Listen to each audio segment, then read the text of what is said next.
5 effective ipon tips. Alam mo, more than 16 years na ako nag-iipon, kaya pag-usapan natin kung paano nga ba ang mga effective tips para makaipon. Una is know and apply the prosperity formula. Ito yung dapat pala at least 20% ng ating kinikita natatabi natin. Pero alam mo, kahit na magsimula ka sa mas maliit na halaga, like hindi 20%, sabihin na natin 10% or 5%, kailangan gawin natin. Kasi ito yung magiging habit natin. Pangalawa, mag-budget. Importante nililista natin kung magkano ba yung limit natin sa bawat ginagastos natin. At dapat na monitor natin yung lumalabas na pera para dun sa dulo, makakapagtipid tayo at makakapagtira kahit 1,000 per month. And then, pangatlo, umiwas sa tukso.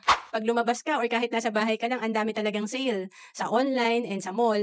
Marami talaga tayong gustong bilhin, lalo na kung talagang gusto natin magmukhang mayaman.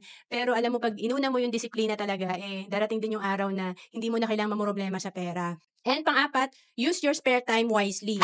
Alam mo, pag kulang talaga yung kinikita mo, importante meron kang ginagawa sa iyong spare time or extra time, magkaroon ka ng part-time business or part-time career para kumita ka na mas malaki.